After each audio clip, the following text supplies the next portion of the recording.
All right, I'm drinking coffee, so this is going to be amazing.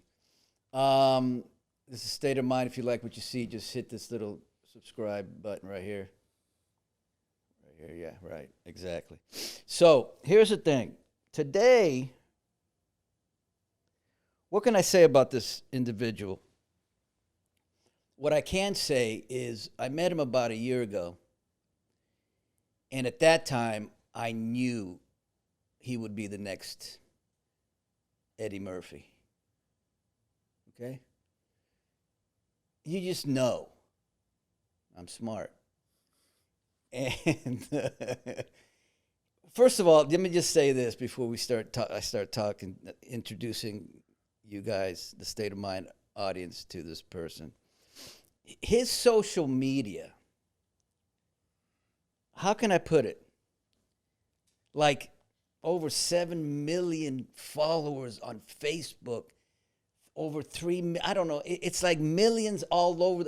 It almost makes me want to stop my social media when when I saw his social media. Literally, I thought I was cool because I'm always on. And then I said, oh, okay, it's like I said earlier today to someone. It's second to me to The Rock. That kind of social media. That's enormous. He's a man of faith, stand-up comedian, good guy. Kountry Wayne, how are you? Hey man, how you doing, brother? I was quiet through all those accolades you were giving me, so I just wanted you to get it out, man. You keep going if you want. Hey man, You know what? my kids don't speak that good of me, so I was felt good to hear it sometimes. I just, it's all to the truth, you know, and it's easy for me to say the truth. I don't like not saying the truth. Then it becomes all weird. For sure. But it was all true, the truth. Appreciate it, man. Where are you from? Where'd you grow up? I'm from Millen, Georgia, small town, Ah, South Georgia. yeah. 1, 2 red lights, dirt roads. Really? Yeah. And how was it growing up? It was tough, man, because it was a small town. You know, it was a lot of small minds, and I always was able to look out of the glass. You know, I know. Even when you were little? even when I was little, TV shows helped me look past where I was at. Yeah. So it's like being in that town was like being like Cinderella in the basement or something. Yeah, it Whoa. was crazy. And how was I know you have 4 brothers? I have 1, 2, 3, 4, like 5 brothers, I think. About 4. I think I got 4 brothers. Yeah, 4 brothers and about 3 or 4 sisters, something like that. Really? Yeah. Wow. I just have one brother, man. Oh, He's an older brother. cool. I was the pain in the ass. He was the straight-laced. Yeah. And I became the actor, and, you know, everybody looked at me like I was an alien. And then, how about your parents? They cool? Oh yeah, my dad, he's still living. My mom transitioned when I was 11, and so yeah, me and my dad, he good. He worked with me now. He was driving trucks. I told him just go and retire. Oh, I really? told him just work with me, So he handled things with my kids when I'm not around. He'll go pick them up, take them to their games and stuff like that.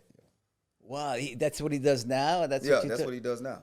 And what about like when you were growing up? Was there any mental illness or anything? Because this is a mental. Yeah, I think now I look back and know what mental illness is. I think everybody had it. Everybody had I it. don't know nobody who don't have it. Exactly. But we just didn't talk about We it. just didn't talk about it. People got it's illness, man. It's because of what we taking in. A lot of stuff we taking in, a lot of stuff we watch, a lot of stuff we eat is ill. There's no way we consuming this stuff and not becoming sick Right? to some degree. And God has been a big part of your life. Oh, everything. Yeah, God is the reason. He's the reason for all my seasons because there's no way possible I could be in Hollywood Without that faith? without that faith. There's no way. You know, I was brought up Catholic. Mm-hmm. And I tell the story where I had my first nervous breakdown. And what's the second? Yeah, the first nervous breakdown. I was in a mental institution, the whole thing. And I got through that breakdown. Then I had a breakdown a year later. And I had to go to a church. because I needed to pray because I was losing it. I was having a manic episode. And I was dressed all, whatever I was wearing, sweats and this and that. And I said to the priest came out and he said, "Can I help you?" I said, I just need to go in there and pray. I'm having a manic episode. And he said, "I can't let you do that." And I said, wow, I mean, because of the way I'm dressed? He says, "I just can't let you in." And then from then on, I became a Christian. But here's my thing, man. I don't know where you're at, but I don't practice it, so it's hard for me to say I'm a Christian. But I 100% believe in God. That we can't do what we do without help. Nah. I mean, I look at your what you've done, it almost gets me emotional right now. Because I know God is right there for you. I feel like I'm a preacher right now, but no, man, preach on, brother. But you get what I'm saying. I feel it, man. I feel it because I've been not stalking you, but but I've been watching your stuff, man, from the beginning, and I get chills right now. There's no way that there's not a higher power with you. Speak on that. Yeah, it's this. I knew sometimes you got to know the best can happen. You got to know the worst. Yes. So where I was at in life, I was 100% sure there's no way I could get to higher places. That's the truth. Yes. So it made me believe in God because that's the only thing. Right. Hard work couldn't even get me out of where I was at. It could get me. I could have survived, made a good living, but to be in Hollywood from that small town. No. So I had to believe in the unbelievable. So this guy I heard about in church, you know what I'm saying? I don't know whether they call it Christian or what. I heard about this guy who was doing miracles. So you know how people, a child believe in a superhero, they believe in Superman, and they buy the action figures. I really believed in Jesus. And I believed in that, and I didn't let nobody take my faith or waver it. I didn't care what nobody said. And I caught myself in life, no matter what situations where I was able to float and walk on water. Because water is a substance you're supposed to sink in. That could be relationships, that could be pain, that could be heartache, that could be financial debt. But if you walk on it, that's water.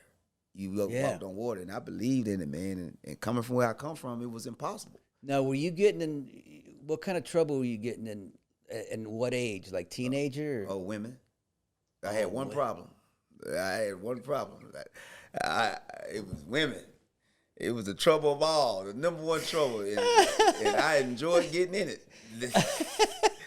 It was always women. I really didn't have too many. I've hustled in the streets and all that, but I was a pretty careful hustler. Yeah, I moved different, but man, my problem was women. But I didn't see it that much of a problem. Yeah, to me. Yeah. Because I was just like, everybody was doing a lot of things, and I chose mine. I'm like, I'm just doing this. Well, if you think about it, if you say, well, this person's doing heroin and this person's doing cocaine, I'm doing women. That's not that bad. Yeah, I'm not going out to spend a bunch of money. I'm making love. Because I used to see everybody, like my dad, they used to get high and all that, but they get high to go do that. They drink to go make love. So I'm like, this what I'm gonna do. I'm doing this. And you got a lot of kids, right? You got a lot of kids told on me. So, but how are you with your kids, man? It's great. I don't even see how I could have lived without them. Really? I don't see, like, we in a house together, they all got a room in my house, got 10 kids, and it's like, I don't even know how I could have lived without them now because I had them so young. Yeah. Some of them I had older, but it's like we're like see my son. You guys are just all there? We're all there, man. 10 kids? 4 of them stayed there permanently. 4 and 5 of them, but 3 of them stayed right around the corner. So it's only 2 of them that stay more than 3 hours away. And it's like, I don't even know how I would be able to live now because they're your friends. Yes. they're you. So it's like they work with you. Like my sons, they help build the empire online. I put him in a lot of skits, and it's like we just there. That's amazing, man. Yeah. So what are they? I mean, what are the kids? Look, I always say that. For me and my wife is over there, so. But no, I'm not saying anything bad. But kids, they show you your mistakes. For sure. Right? For So sure. I talk about, my mom doesn't want me talking about this, but, you know, my dad, I was abused. And he would just hit me with a belt. But he did what his father did, and his father did what. And one thing I've been able to do, thank God, is break that chain. Mm-hmm. Right? Mm-hmm. I don't think you should ever do anything to a kid when you have rage. Mm-hmm. For sure. Right? Because that, you know, I used to watch my dad, and he used to, I'd see him with this rage, and he couldn't stop, and that's not good. Mm-hmm. But one thing I've learned, or I haven't learned, I should, is that I'm not affectionate with my children. Mm-hmm. How about you? You're affectionate, but I'm affectionate with some of all of them. I'm affectionate with all of them, but I have a different relationship with each one, because when your child leaves your house, when your child leave your house, they into the world, and sometimes you got to treat your children like the world gonna treat them, but not with the full discipline, because this not La La Land. No, exactly. So they'll leave the house thinking, I got one son. He used to leave the house gullible because he thought life was all. His mom used to be there. Right. And my mom didn't do that to me. She made me. She see me begging to play with a friend. You bet I never beg to play with nobody again. Yeah. You bet not. She stayed on me about things because it's the real world. Yes. You can't have a La La Land Sesame Street life when there's people outside your door. Right. It's people outside looking at little children and all these things. So this the real world. So you just got to instill to them the truth in life. Yes. Somebody got to be there to tell that child the truth. And Wayne, there is a lack of discipline now. Oh yeah, it's lack of discipline. Okay, I'm not saying that's a wrong thing to do. My dad, it was overboard, whatever. But there's a lack of discipline with kids. You got discipline. You have to discipline. You have to figure out how. Though, right? Yeah, you gotta figure like out. My son. Okay, this story I've said it before, but it's pretty cool. My son at about 9 or 10 was just a pain in the ass, man. I mean, this guy, he was just, you know what I mean? It's like, Joshua, what are you doing? Okay, and then one day he did something, and I took his phone, I threw it in the back seat. He ran up the stairs, and he locked the door in the bathroom, and I was like, damn, this kid is just gonna. What am I gonna do here? But I made the decision. One day in the car, I was yelling at him, and he's looking at me, and I yelled at him, and I said, I stopped yelling, and I looked at him, and I said, buddy, I don't know how else to do this. I don't know what else I can do. Mm-hmm. And he looked at me and he said, just talk to me like that. Mm. And I said, all right. And since then, I've not used power with power. Yeah. Right? That's real. That's a real statement, because that's exactly how my daughter just told somebody that recently. She was like, my dad just he get on us, but he don't holler. Mm. I'm always like, hey, boy, go in there, clean that room. You already know, y'all keep the kitchen clean. All right, you slipping on this. I always talk to them in that temperament. Yeah, that's amazing. Because I'm in that real temperament in life. So, sometimes people got to get themselves into that true moment. So everything you do, do it with that flow.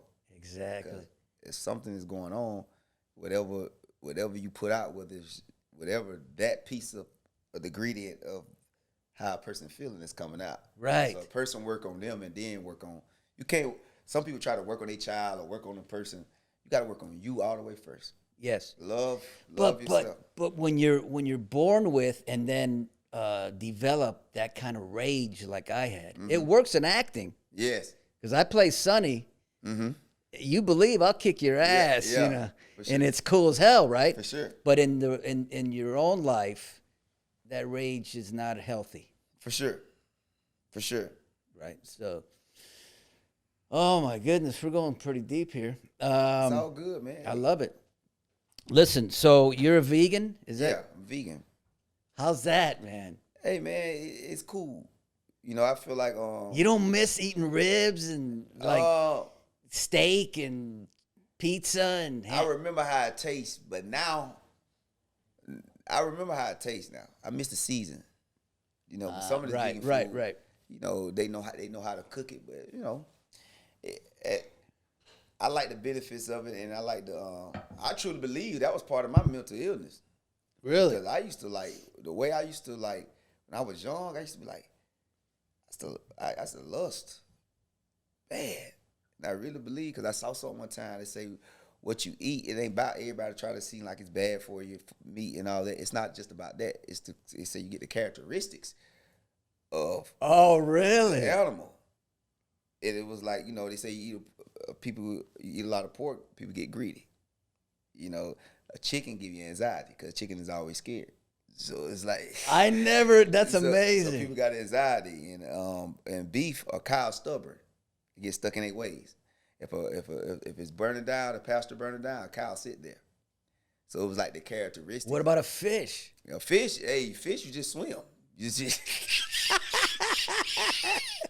hey, that's a fish. You know, hey, you just in water. You know, that was one of the things I heard. You know, I'm not a scientist, but one thing I noticed for myself, a lot of lust I used to feel disappeared.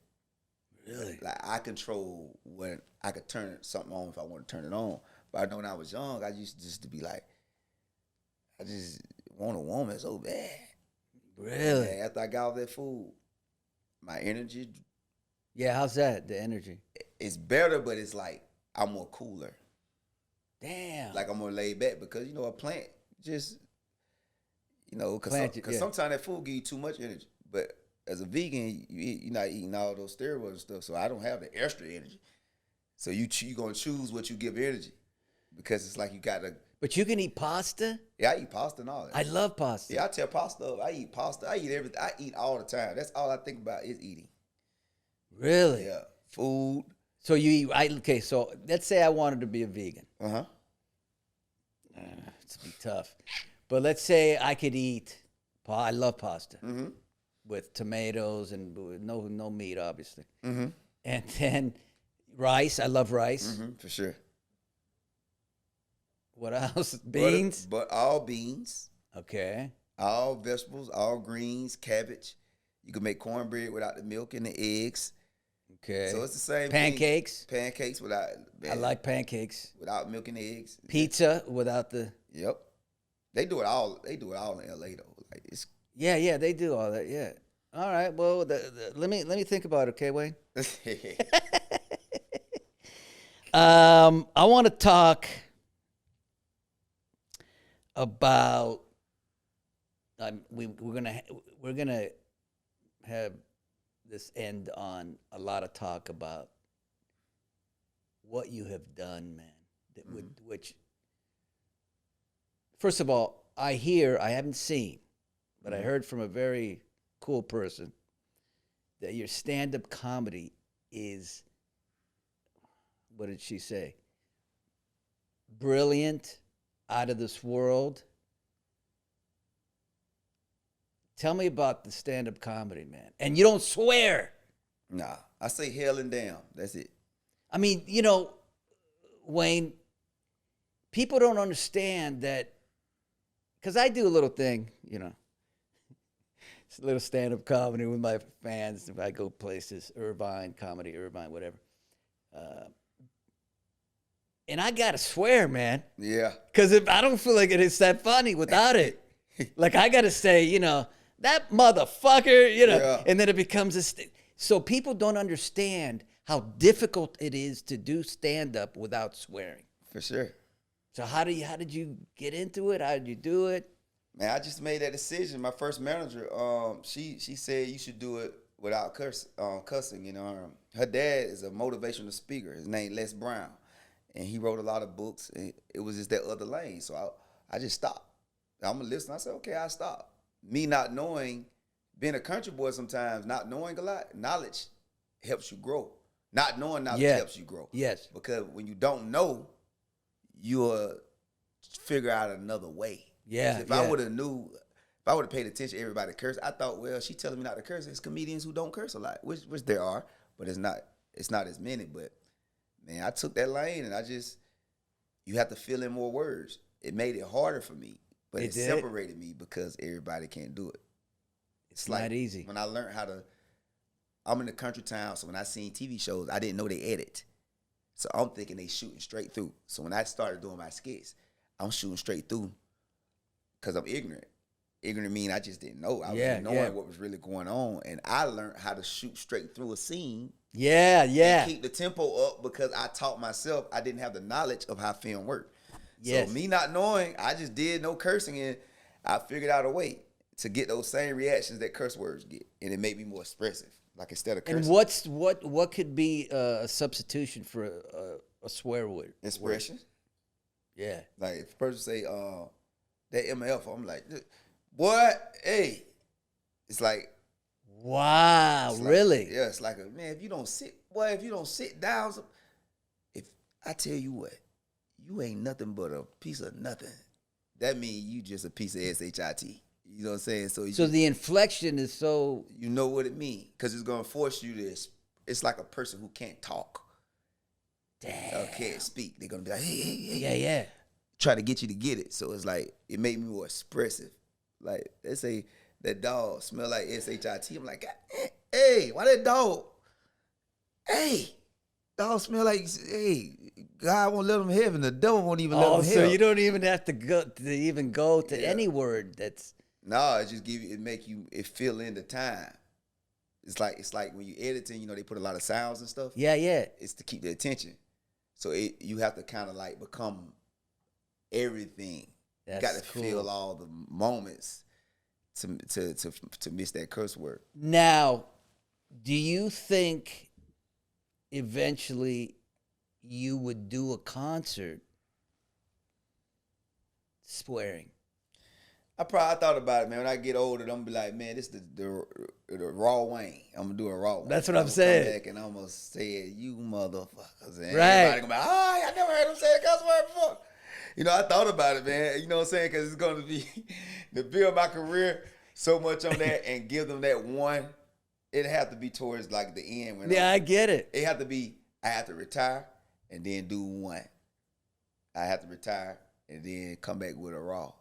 You know what I'm saying? But I built it so much like this, and I learned that cursing cringes people subconsciously without them knowing it.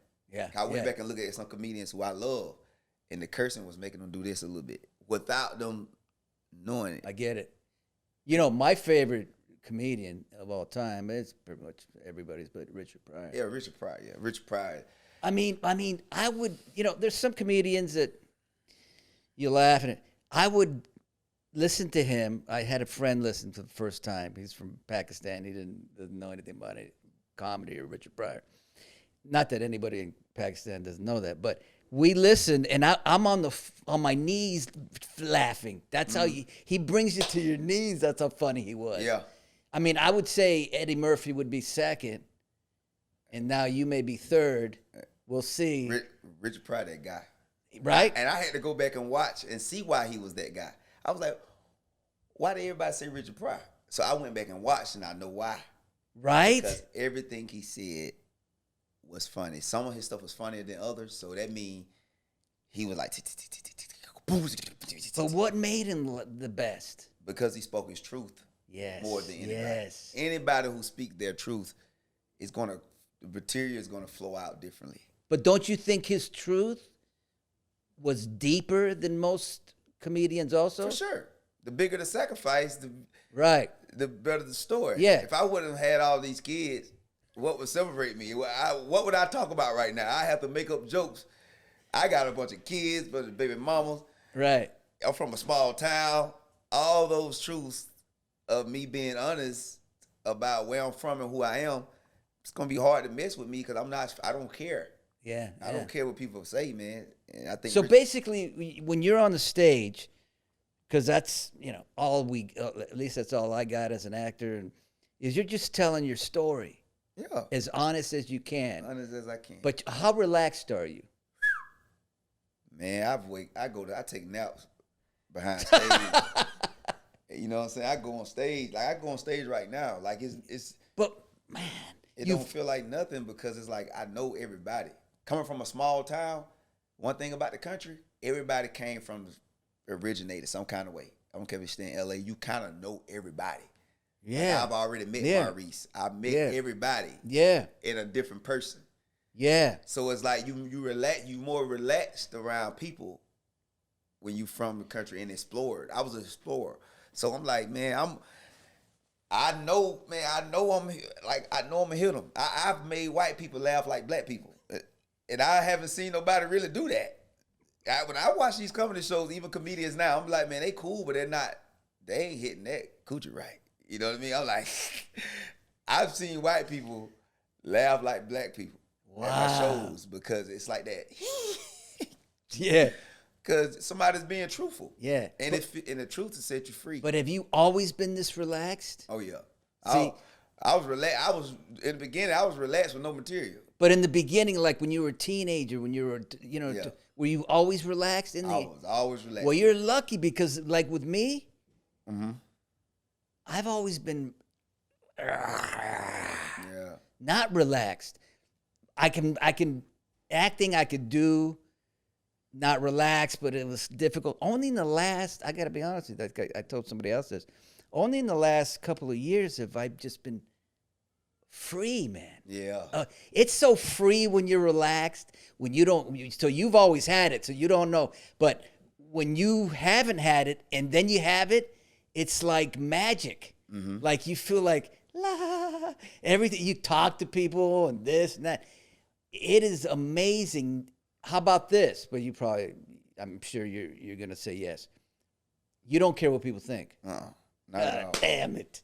I don't care at all. Always? Always. I never care. I just don't care. Damn. I don't even like to talk to people about judging and all that because I can't judge a person because I'm not in their shoes. Yeah. And nobody can judge me. You can never judge nobody if you're not in their brain. Right. I've learned that. And it's like, man, what you talking to me for? Like, if you're not coming from, because everybody think they got the answer. I'm like, well, go fix your life all the way first. Go fix. If everybody had the answer, you'll start touching people close to you. Yeah. And people's lives will start changing around you. Yes. So it'd be like, I never cared, man. That's amazing. That has been my problem with mental illness. I remember you told me that at first. And I was just about to say that. I was like, when I was listening to you just then, I was like, probably now about don't care what people just. Now I don't, but I'm like at about 85%. Yeah. I will get to 100. But it's I think a lot of that has to do with ego. And I've always had to chop away at my ego. Because ego, my agent once said, he said, "Why do you don't have an ego?" I said, "I want to be king, but I don't want anybody else to be king. That's not healthy." And he said, "Oh, I get it." But now I'm so happy for everybody. But you got to be happy in here in yourself first. But you've always seemed to have that, which is a beautiful thing. Thank God you got to say it. Sometimes, like it's like you, for you to be around that long, you probably been wanting to say this, that nobody can't mess with me. And sometimes holding that in. Yeah. See, I tell a person, somebody ask me something, I'm like, nah, you can't mess with me. I'm like, I'm the best at this. Yeah. Like, and it help because that's my truth and that's how I feel. So it's like, because sometimes holding it in, you going to show it through expression. So just saying it going to keep you relaxed. And it's like, I told a guy today, man, he cool with 50 Cent, and he keep calling me about what 50 Cent, man, we're gonna meet up. I'm like, bro, 50 Cent can't do nothing. I'm that too. I'm just younger. I'm a Jay-Z. I'm 50 Cent. Right. I'm just 34. Bro, I'm a millionaire and haven't touched the industry yet. I haven't had my moment in the industry, and still, you know, so I'm like, bro, I had to tell him, bro, I'm that dude. And I always been like that. Ever since a child, I would tell a person that thing that's in me, I'm gonna speak it and let them know, bro. I tell a woman quick, like, if you don't deal with me, you ain't never had a me. So don't. Right. Because that's you believing in your own individual self. Because when God create a person, when you be who he created you to be, you the best in the world. Right. Because most people are never going to reach that level of their best person. Yes. Because they're trying to be somebody else. Like, when you be you, like, my name is Kountry Wayne. And they told me that I'm going to have to change my name. Yeah. And in Hollywood now, the biggest producers in the world, like, country, man, they wouldn't. Country means slow to people. But I believe in it so strong. Yes. I love that. Yeah, you got to believe in your own craziness. I'm Maurice Benard, motherfucker. Yeah, because you that. That's proof. It's numbers, but that like, to be on a show that long, you don't got to be humbleness. People confuse humbleness and quietness. I get you. Only a couple things more, man. I don't want to keep you. Oh, we cool, man. We chill. It feels so good in here. It does, doesn't it? It feels so relaxed. I'm just like, man. So I just want to say, well, maybe I'll say that maybe I'll say this to you. One more question, and then I'm gonna kiss your ass again when I end this thing. How many times have you sat in a room by yourself and tears of joy come? Because God has given you so much in this platform. I mean, I know it's happened many times. How does that feel, man? Feels amazing, right? Man, it's like a cry that never comes. Yeah. Cause like, I'm not a crier, but man, I just be rejoicing.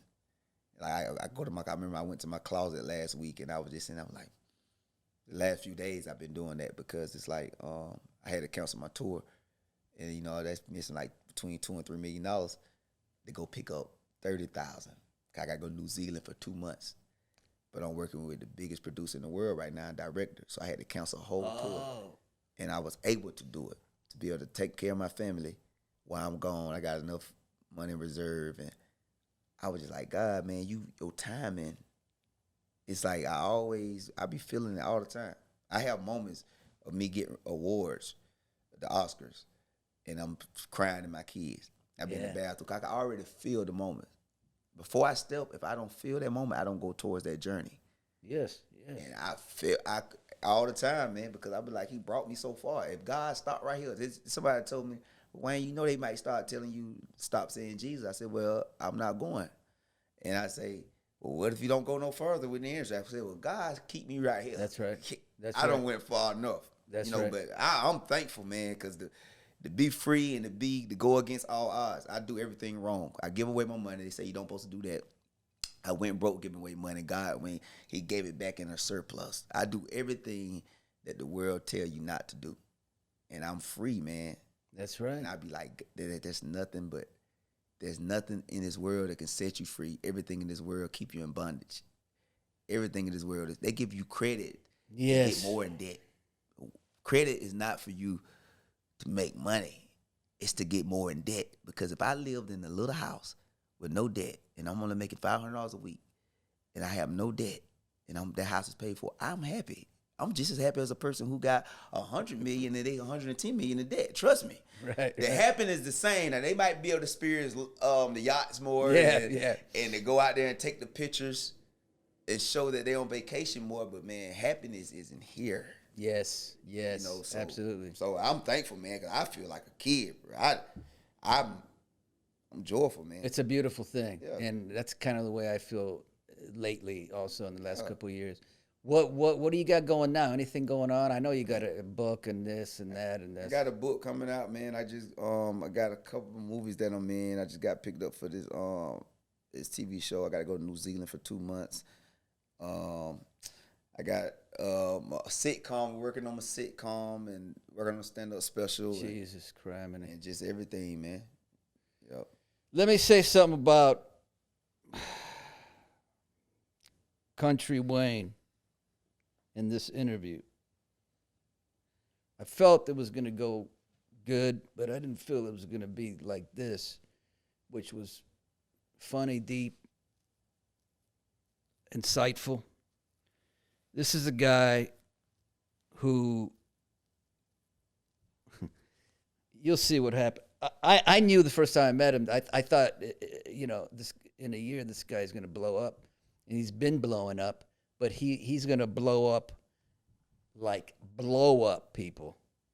So, but he's just a cool dude, which is what I love. And we were able to just sit here and have this cool conversation about a lot of different things. He's an open book. I'm an open book. That's it. It's been an honor, brother. Man, it's been an honor to be here, man. Thank you. I really appreciate it. Everything that touch your hand, the God of soap operas, man. You know what I'm saying? Hey, it's just, hey, man, I'm a fan, brother. Thanks, brother. And for you to be able to take that journey all those years and steady rising, man, you live your truth. Yes. And that's the hardest thing to do. And but you need people like you in this world. Thank because you, man. You're the real hero. Thank you. Because people don't live their truth, man. People No. talk. That's why people point the finger at people who live in their truth, because they're like, stop living your truth before I have to show mine. It's very true. I say it a lot. Yeah. People don't live their truth. But that's how you grow. You live That's your how you truth, grow. because one thing about you, people going to point out all your bad. Yes. When you live your truth. But you going to be able to work on yours. And they got to keep theirs bundled up. That's right. That's right. And get ate up inside. Yeah. And they don't even know. Yeah, they don't They know. just keep living that That's way. why they get on other people. Yeah. Like my family used to get on me all the time about the women and all that, because they was like, I was living my truth. They kept, because if you keep your truth in too long and don't explore it, it turn into something else. Then it get crazy. Yeah. Then you doing all, yeah. Yeah, right. Mm-hmm. All right, brother. Thank you. I appreciate you, Appreciate it. It's good. Thanks. Go check out Kountry Wayne everywhere. Yes. He will be everywhere. And this comfortable chair you got, man. It's a comfortable chair with a couple. This is amazing.